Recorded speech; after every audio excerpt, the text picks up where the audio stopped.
Olá pessoal, bom dia, boa tarde, boa noite. Eu não sei que horas vocês irão estar assistindo esse vídeo. Então, esta aula ela vai revisar alguns pontos da nossa última aula, que foi tempo e suas formas de organização, tá? Então, nesta aula, neste vídeo, nós iremos trabalhar a questão do tempo histórico, como ocorre a medição dos acontecimentos históricos e como foi feita a organização desses acontecimentos em períodos e a crítica que se tem sobre essa divisão tradicional da história. E aí, quando nós falamos sobre tempo histórico, estamos nos referindo às experiências humanas coletivas, à história dos grupos humanos e suas realizações. E aí, como exemplo, podemos falar a questão da pré-história, das realizações humanas na pré-história, como a descoberta do fogo, da agricultura, da domesticação de animais, que foi realizada por grupos humanos, são experiências humanas coletivas. E essas experiências, nós, quando trabalhamos nos dias de hoje, nós buscamos observar os historiadores quando estudam as permanência e as mudanças que essas experiências elas proporcionam.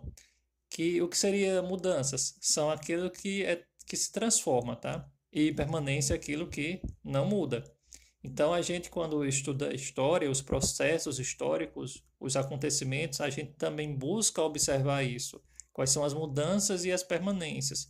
Por exemplo, a gente tem como marco histórico e de mudanças a criação da Lei Maria da Penha em 2006, que foi uma mudança, um marco histórico na luta por direitos, por proteção da mulher contra a violência doméstica. E nós temos uma permanência, infelizmente, que ainda são os casos, né? Então é uma permanência. Temos mudanças e temos permanência no mesmo acontecimento histórico. E possa ser que haja acontecimentos históricos que a gente tenha mudanças de fato ou permanências. Bem, há acontecimentos históricos que eles possuem um marco, uma data importante desse acontecimento. Por exemplo, a chegada dos portugueses ao Brasil, onde hoje é o Brasil, foi em 1500, então tem uma data específica. O final ou a Revolução Francesa, quando aconteceu, 1789, tem uma data específica, tá?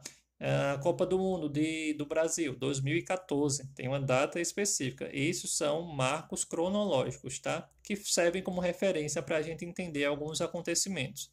Mas existem outros acontecimentos que não têm uma data específica, que eles ocorrem como se fossem processos históricos. Ou seja, eles ocorrem ao longo do tempo sem uma data de iniciar e sem uma data específica de terminar. E esses acontecimentos, o historiador, para entender eles utilizam de organização temporal, que pode ser por década, por século ou por milênio. Década tem 10 anos, século 100 e milênio tem 1000 anos, né? Então, dessas três medidas de tempo mais longo, o século é o mais utilizado pelos historiadores. Por isso, é muito comum organizar o calendário cristão, como nós vimos, em séculos, ou seja, em grupo de 100 anos. Então, a gente precisa entender, por conta disso, a qual século pertence cada ano. Para isso, a gente tem duas regrinhas para saber a qual século pertence o ano. Primeiro, se o ano terminar em 00, uma regra, e a outra regra é se o ano não terminar em 00. Então, primeiramente, vamos falar se o ano terminar em 00. Se o ano terminar em 00, nós cortamos os dois últimos algarismos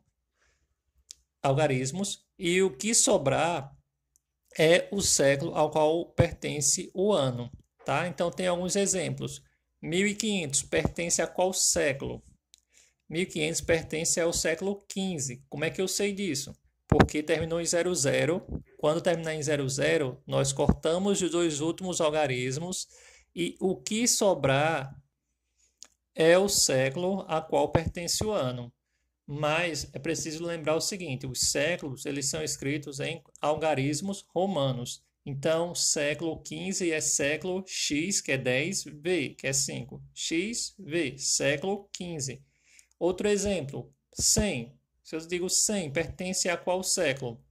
Então, a regra é, terminou em 00, terminou. Corta os dois últimos zeros. Sobrou quem?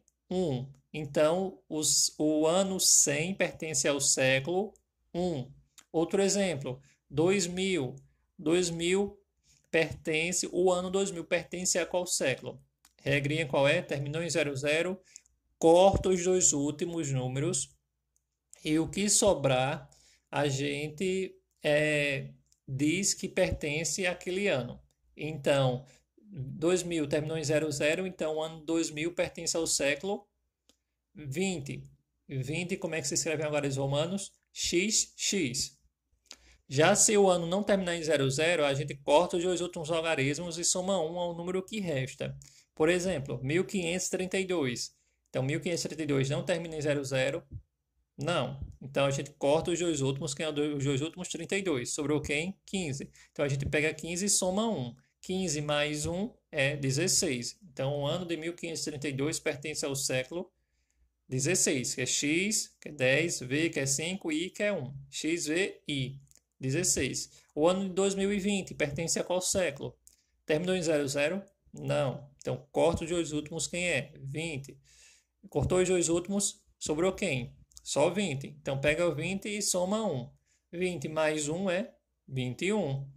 Então, o ano 2020 pertence ao século 21, que se escreve X, X, I. 10, 10 e 1. Né? X é 10, mais X é 10 e mais I, que é 1, século 21.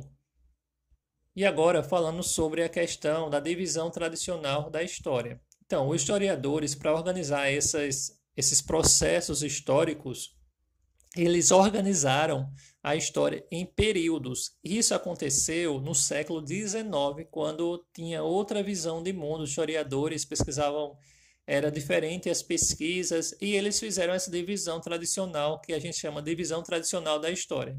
Então, tem a pré-história, a Idade Antiga, a Idade Média, a Idade Moderna e a Idade Contemporânea. Dentro dessas divisões, aí tem os acontecimentos históricos que ocorrem dentro de cada período aí. As críticas, ou seja, os questionamentos a essa divisão tradicional é a seguinte: porque, de acordo com essa divisão, os acontecimentos políticos são mais importantes, ou seja, as administrações, os líderes, é dada muito mais importância a ele do que as questões sociais, as lutas do povo, suas culturas, que hoje em dia está sendo bem pesquisado por muitos historiadores. Mas ainda assim, essas descobertas, essas novas pesquisas, elas meio que precisam se encaixar dentro dessa divisão, porque todo mundo utiliza essa divisão e por isso que nós também precisamos conhecê-la, essa divisão tradicional da história. Tá? Mas existe essa crítica que ela privilegia, ela dá maior importância a questões políticas e não a outras questões que também são importantes. Outra crítica é relacionada a que essa divisão ela dá maior importância aos fatos que aconteceram na Europa e não em outros lugares, como aqui na América, que temos uma história muito grande, grandiosa, também como na Ásia e na África. E essa divisão tradicional dá maior importância aos acontecimentos da Europa. Na verdade, a divisão se baseia nos acontecimentos europeus e não em fatos que ocorreram em outros lugares do mundo. Outra crítica é que, por muito tempo, os historiadores não consideravam a pré-história como sendo parte da história, porque na pré-história os humanos ainda não haviam desenvolvido a escrita. Mas, com o passar do tempo, e hoje a gente já reconhece a pré-história como parte da história, porque foi lá que foi descoberto o fogo, a domesticação de animais, a agricultura, e mesmo eles sem ter escritas, eles desenvolveram formas de comunicação, como as pinturas rupestres, e também os artefatos que eles fabricavam, que nos servem como fonte histórica para entender como eram suas vidas. Tá? Então é isso sobre essa revisão. Até a próxima aula.